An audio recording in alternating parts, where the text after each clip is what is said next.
Hello friend, this is Alpana Singh. Welcome to learn with Alpana. तो चलिए friends, देखिए आज हम आप सभी लोगों के लिए जो आपका प्रीवियस ईयर क्वेश्चन पेपर है, ठीक है, यानी कि जो 2023 में आपका क्वेश्चन पेपर आया हुआ था उसके बारे में थोड़ा सा डिस्कस करेंगे कि किस टाइप के क्वेश्चन पूछे गए थे और अब किस टाइप के क्वेश्चन आपके पूछे जाएंगे। ठीक है, तो देखिए फ्रेंड्स, ये जो आपका होम साइंस थर्ड सेमेस्टर है, ठीक है, 2023 का परीक्षा, इसमें देखिए गृह विज्ञान का जो सेकंड पेपर था, ठीक है, सबसे पहले हम सेकंड पेपर का क्लास कराए थे परसों दिन, कल तो नहीं हो पाया था। ठीक है, तो उसी का पेपर हम सॉल्व कराएंगे आज, यानी कि बताएंगे क्वेश्चन किस प्रकार से आया था और उसी के साथ साथ हम लोग अपने क्लास को भी कंटिन्यू करेंगे। ठीक है, तो देखिए सेकंड पेपर था फ्रेंड्स, पहले क्या होता था कि 3 घंटे के पेपर आपके आते थे। ठीक है, लेकिन जो इस बार से आपके क्वेश्चन पेपर है वो आपके कितने घंटे के आएंगे? 2 घंटे के आएंगे। ठीक है, और कैसे क्वेश्चन पेपर आएंगे इसका एक अलग से वीडियो हम आप लोगों को बना करके बताएंगे। ठीक है, पहले क्या होता था आपका, जो देखिए यहाँ पर पूर्णांक है ये 100 नंबर का होता था। ठीक है, लेकिन अब क्या होता है आपका 75 नंबर का, जो 25 नंबर है वो आपका मिड टर्म के एग्जाम से दिए जाते हैं। ठीक है, जो आपके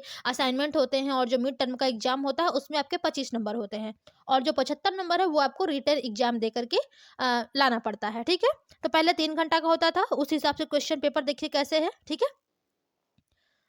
देखिए सबसे पहले आपको लघु उत्तरीय क्वेश्चन दिया जाता था। ठीक है, यानी कि शॉर्ट आंसर टाइप क्वेश्चन जो होता था, इसमें देखिए फ्रेंड्स पहला क्वेश्चन आपसे पूछा गया है, ठीक है, कि किंडरगार्टन से क्या समझते हैं आप। ठीक है, तो यहाँ पर देखिए, तो जो सेकंड पेपर है फ्रेंड्स, इसमें आपका केवल सृजनात्मक, सॉरी थर्ड पेपर, हाँ हाँ, देखिए जो हमने सेकंड पेपर आपको बताए थे, ठीक है, थर्ड पेपर हमने परसों दिन आप लोगों को पढ़ाया था। ठीक है, और जो सेकंड पेपर है वो कुछ दिन पहले, यानी कि महीने 2 महीने पहले की क्लास कराए हुए हैं और आपको कराना बाकी है, कराएंगे उसमें। ठीक है, तो सबसे पहले देखिए जो आपके शॉर्ट क्वेश्चन है, इसमें देखिए 4-4 नंबर के पहले क्वेश्चन आते थे, लेकिन अब क्या होता है, अब आपको एक वेरी शॉर्ट देखने को मिलेगा क्वेश्चन और एक शॉर्ट आंसर टाइप। ठीक है, यानी कि कुछ आपके तो इस प्रकार के क्वेश्चंस होंगे, जैसे कि देखिए क्वेश्चन दिया किंडरगार्टन से आप क्या समझते हैं, या फिर फ्रोबेल का ईसीसीई में क्या योगदान है, हमने ये सब आपको बताया हुआ है, पिछले क्लास में आप जाकर के पढ़ सकते हैं। ठीक है, अगला है आपका क्वेश्चन यहाँ पर, यूनिसेफ से आप क्या समझते हैं। देखिए सारे ही क्वेश्चन इतने इजी दिए गए हैं फ्रेंड्स, तो आप लोग फटाक से कर सकते हैं। ठीक है, केवल आप लोगों की तैयारी अच्छी होनी चाहिए। तो तैयारी तो मान लीजिए हम आप लोग को करा रहे हैं, क्वेश्चन पेपर भी आप लोगों के समक्ष रख दिए हैं, ताकि जो भी आपको दिक्कत हो, समझ में ना आए, आप लोग देख लीजिए किस प्रकार के क्वेश्चन पूछे जाते हैं। ठीक है, अगला क्वेश्चन दिया है, मारिया मांटेसरी के योगदान को लिखिए। देखिए शिक्षा के समय में जो मारिया मांटेसरी साहिबा हैं, ठीक है, उन्होंने क्या योगदान दिया है, ये आप लोग क्लास में जा करके देख सकते हैं, हमने पढ़ा दिया है। और ईसीसीई के सिद्धांतों का वर्णन कीजिए, हमने ईसीसीई के बारे में भी बताया हुआ है। और इसमें आपके रविन्द्रनाथ टैगोर का योगदान, अभी हमने ये आपको नहीं कराया है रविन्द्रनाथ टैगोर का योगदान। ठीक है, इसको भी जल्दी ही आप कंप्लीट कराएंगे, और कल से आप लोगों का सेकंड थर्ड फोर्थ ये तीनों पेपर पढ़ाएंगे और फर्स्ट पेपर का क्वेश्चन आंसर साथ में लेकर के चलेंगे। ठीक है, यानी कि चारों पेपर कंप्लीटली कराएंगे। अब बेसिकली हमारी तबीयत भी ठीक हो चुकी है। ठीक है, आज आप लोगों का थर्ड पेपर का जो चैप्टर 2 है, सृजनात्मकता के सिद्धांत, उसको भी कराएंगे हम साथ ही में। ठीक है, चलिए आगे देखिए, क्वेश्चन दिया है फ्रेंड्स, जॉन डीवी के क्या दर्शन थे। ठीक है, ये भी बहुत ही इजी क्वेश्चन है, शॉर्ट क्वेश्चन है। अगला है आपका, बालवाड़ी कार्यक्रम में कौन कौन सी गतिविधियां होती है। नेक्स्ट क्वेश्चन है आपका, ईसीसीई की क्या आवश्यकता है, यानी कि ईसीसीई की क्या आवश्यकता है। और अगला है आपका, ईसीसीई की खेल में, सॉरी खेल पद्धति का वर्णन करना है। और अगला है आपका कि भारत में स्वतंत्रता पश्चात ईसीसीई के बारे में लिखिए। ठीक है, ये सब आपके देखिए फ्रेंड्स शॉर्ट क्वेश्चन थे। ठीक है, अब एक और क्वेश्चन है यहाँ पर, देखिए बालवाड़ी और आंगनबाड़ी में अंतर लिखिए। तो जाहिर सी बात है, बहुत ही आसान है बालवाड़ी और आंगनबाड़ी, इसके बारे में अभी हम क्लास कराए नहीं है, बट जल्दी ही कराएंगे आप लोगों को। बालवाड़ी और आंगनबाड़ी में अंतर बहुत ही ईजी है। ठीक है, आप सब इसको कर सकते हैं। अगला देखिए, जो सेकंड पार्ट होता है इसका सेक्शन बी, वो आपका दीर्घ उत्तरीय प्रश्न होता है फ्रेंड्स। ठीक है, जिसमें आपके लॉन्ग आंसर टाइप क्वेश्चन, पहले क्या होते थे, 15 नंबर के लॉन्ग क्वेश्चन आते थे, 4 आते थे। ठीक है, यानी कि 8 क्वेश्चन दिए होते थे, उसमें से आपको 4 करना होता था। लेकिन अब क्या होगा कि 4 क्वेश्चन ही दिए रहेंगे। ठीक है, उसमें से आपको कितना करना है, 2। ठीक है, 2 आंसर करना है, क्योंकि देखिए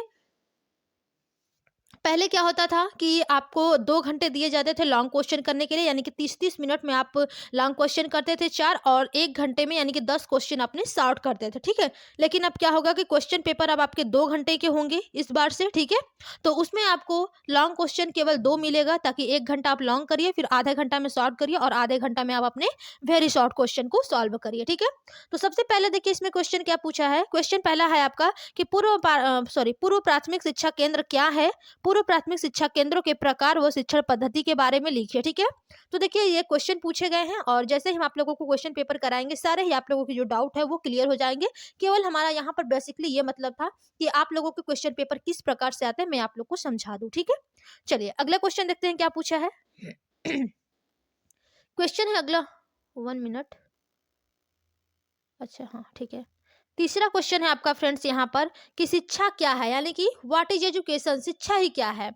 आप शिक्षा के प्रकारों का वर्णन कीजिए। देखिए ये मोस्ट इंपॉर्टेंट और बहुत ही अच्छा क्वेश्चन है। यदि आप लोग इसको तैयार कर लेते हैं, अच्छे से लिख लेते हैं, तो आपको 15 नंबर तो फिक्स ही आपको मिल जाएगा। ठीक है, अगला क्वेश्चन है गांधी जी के बेसिक शिक्षा हेतु दिए गए विचारों की सुस्पष्ट विवेचना कीजिए। देखिए फ्रेंड्स, जो हमने आपको थर्ड पेपर स्टार्ट किया है सृजनात्मकता यानी कि जो आपका क्रिएटिविटी है, ठीक है, यदि आप लोग इसको समझ लेते हैं तो आप लोग 75 में कम से कम 65 नंबर तो ला सकते हैं। ठीक है, यदि आप लोग अच्छे समझ और सेकंड पेपर में देखिए किंडरगार्टन पद्धति हो गया, मॉन्टेसरी पद्धति हो गया, शिक्षा क्या है, गांधी जी के बारे में, रविन्द्रनाथ टैगोर के बारे में, जॉन डीवी के बारे में, यही सब तो आपको पढ़ना है। यदि ये सब आप लोग पढ़ लेते हैं और की पॉइंट एग्जाम में आप लोग लिखते हैं तो आप लोगों को अच्छा नंबर लाने से कोई रोक नहीं सकता है। ठीक है, तो आप लोग पढ़ाई करिए मन लगा करके।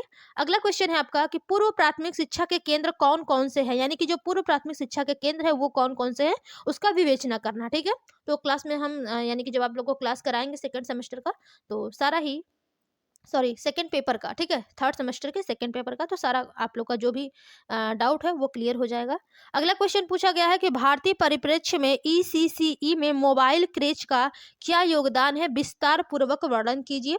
और अगला क्वेश्चन है आपका कि एनसीईआरटी पर एक निबंध लिखिए। देखिए बहुत ही अच्छा क्वेश्चन है कि जो एनसीईआरटी है आपकी, ठीक है, आप लोग देखेंगे अब जितने भी कंपटीशन यानी कि कॉम्पिटेटिव एग्जाम जो भी हो रहे हैं सब आपके एनसीईआरटी बेस पर क्वेश्चंस पूछे जा रहे हैं अब। ठीक है, तो जाहिर सी बात है कि एनसीईआरटी अब दुनिया में एक अपना अलग ही स्थान रखता है। ठीक है, क्योंकि जितने भी आपके कॉम्पिटेटिव एग्जाम हो रहे हैं सब आपके एनसीईआरटी पर ही आधारित क्वेश्चंस पूछे जा रहे हैं। ठीक है, अब आप लोग को देखिए जैसे कि आगे टीजीटी पीजीटी की तैयारी फ्रेंड्स करनी होगी तो आप लोग पूरा 6 से लेकर के 12 तक एनसीईआरटी की बुक पढ़िएगा होम साइंस की। ठीक है, और एनसीईआरटी की ही जीएस की बुक भी पढ़िएगा, क्योंकि देखिए अब जो भी एलटी की पेपर आने होने वाला है और जो आपका टीजीटी पीजीटी होने वाला है उसमें सभी में आप लोगों के एक पार्ट जीएस का रहेगा, जिसको क्वालिफाई करके तभी आप अपने होम साइंस को यानी कि जो क्वेश्चन होगा होम साइंस का उसको आप लोग सॉल्व करेंगे। ठीक है, तो देखिए लास्ट क्वेश्चन आपका क्या था कि पूर्व बाल्यावस्था के महत्व व उद्देश्यों पर प्रकाश डालिए।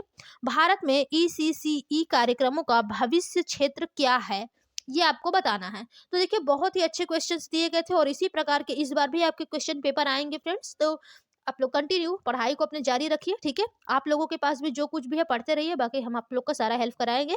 चलिए अभी तो फिलहाल आप लोगों के लिए थर्ड पेपर का जो क्वेश्चन पेपर है वो हमने कराया है। इसके बाद हम आप लोगों को अपना जो यानी कि थर्ड पेपर पढ़ा रहे हैं सृजनात्मकता के बारे में, क्रिएटिविटी के बारे में, उसका क्वेश्चन यानी कि जो चैप्टर है उसको कंप्लीट कराएंगे सेकंड। ओके, तो चलिए धन्यवाद, आज के लिए इतना ही, मिलते हैं अपने अगली क्लास में यानी कि सेकंड क्लास में। तब तक के लिए धन्यवाद, बाय बाय।